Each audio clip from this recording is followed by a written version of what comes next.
হাই বন্ধুসকল, আজি মই লৈ আহিছোঁ তোমালোকৰ বাবে ক্লাছ 4ৰ আমি আৰু আমাৰ পৰিৱেশৰ 3 নম্বৰ পাৰ্ট। আৰু আজিৰ বিষয়বস্তু হৈছে পানী। পানীৰ বিষয়ে মই তোমালোকক ক'ম। তাৰ আগতে তোমালোকে কিতাপ পত্ৰ লৈ বহি লোৱা আৰু মোৰ ভিডিঅ'টো চোৱা আৰু বহিত লিখি লোৱা। ইয়াতে মই মোৰ শিক্ষক বন্ধুসকলক কৈছোঁ, যদি মোৰ ভিডিঅ'টো আপোনালোকৰ ভাল লাগে নিশ্চয় এটা ছাবস্ক্ৰাইব কৰিব আৰু লাইক কৰিব, শ্বেয়াৰ কৰিব আৰু ছাবস্ক্ৰাইব কৰি লগত থকা বেল আইকনটো ক্লিক কৰিব। মই ভিডিঅ' আপলোড কৰাৰ লগে লগে যাতে আপোনালোকে নোটিফিকেশ্যন পাবলৈ সক্ষম হয় আৰু আপোনালোকৰ গঠনমূলক পৰামৰ্শ হৈ দিহা পৰামৰ্শ হৈ মোৰ চেনেলটো আগুৱাই যোৱাৰ একমাত্ৰ পথ। ধন্যবাদ। আহক ভিডিঅ'টো চাওঁ।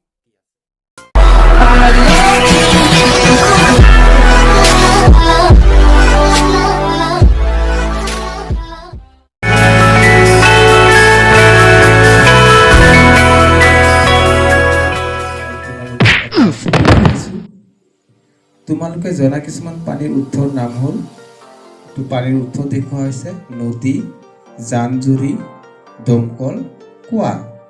এইবিলাকৰ পৰা আমি পানী পাওঁ। এইবিলাক আমাৰ পানীৰ উৎস। তোমালোকে ভালকে চাবা আৰু বহীত লিখি ল'বা পানীৰ উৎসসমূহ কি কি।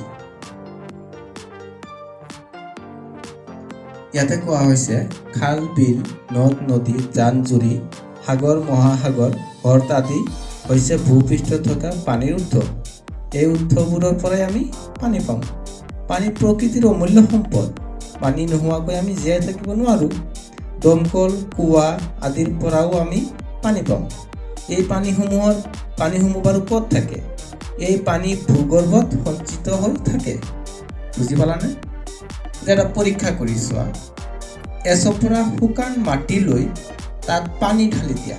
তোমালোকে কি দেখা পাবা নিজে চাই লোৱা। ইয়াতে পানী দিয়া হৈছে, চপৰাখনত পানী দি ঢালি দিয়া হৈছে আৰু পানীখিনি এই চপৰাটো শুহি লৈছে, মাটি চপৰাটো শুহি লৈছে। ইয়াৰ ফলত তোমালোকে কি দেখা পালা? ইয়াতে চোৱা, শুকান মাটি চপৰাৰ মাজেৰে পানীখিনি সোমাই গ'ল। সেইদৰে বৰষুণৰ পানীৰ কিছু অংশ মাটিৰ তললৈ সোমাই যায়। একেদৰে অইন উৎসৰ পৰাও যেনে নৈ, পুখুৰী আদিৰ পানী নিগৰি মাটিৰ তললৈ সোমাই যায় আৰু মাটিৰ তলৰ গভীৰতাত থকা শিলাস্তৰৰ খালী ঠাই বা ফাঁকসমূহৰ মাজত পানী সঞ্চিত হৈ থাকে। এই পানী ভাগৰ নামেই ভূগৰ্ভস্থ বা ভূজল। ছবিখনত তোমালোকে দেখা পাইছা এটা জলাশয়। জলাশয় কাক কয়? পুখুৰী, পিটনি, বিল, হ্ৰদ, সাগৰ, মহাসাগৰ আদি পানীৰে পূৰ্ণ ঠাইবোৰেই জলাশয়। জলাশয়বোৰ স্থায়ী বা অস্থায়ী হ'ব পাৰে। এইবোৰে বহু পানী ধৰি ৰাখিব পাৰে। ছবিখনত মন কৰিছে তোমালোকে? জলাশয় কাক কয়? এইটো হ'ল আমাৰ এটা জলচক্ৰ। উৎসসমূহৰ পৰা পানী ব্যৱহাৰ কৰি থকাৰ পিছতো পানী আকৌ তাত কেনেদৰে পূৰ্ণ হয় তাক চাওঁ আহা। দমকলৰ পৰা পানী উঠালোঁ, মই পানী আকৌ উঠোৱা শেষ, তাৰপিছত আকৌ পানী কেনেকৈ জমা হয়। ঠিক তোমালোকক এই বস্তুটো নেক্সট পাৰ্টত দেখাব বিচাৰিছোঁ। তোমালোকে চাবা, এই যে বৰষুণৰ পানী সাগৰ, খাল, বিল, নদী, পুখুৰী, হ্ৰদ আদিত জমা হৈ থাকে। যেতিয়া বৰষুণ নহয় তেতিয়া নৈ, বিল, জান-জুৰি, খাল, বিল আদিৰ একাংশ পানী সূৰ্যৰ তাপত ভাপ হৈ ওপৰলৈ যায়। প্ৰতিদিনে এই খাল, বিল, নদ, নদী, পুখুৰী আদি জমা হোৱা পানী সূৰ্যৰ তাপত ভাপ হৈ ওপৰলৈ যায়। এই ভাপবোৰ যেতিয়া ঠাণ্ডা বায়ুৰ সংমিশ্ৰণলৈ আহে তেতিয়া ক্ষুদ্ৰ ক্ষুদ্ৰ পানীৰ কণিকাত পৰিণত হয়। বুজি পাইছা তোমালোকে?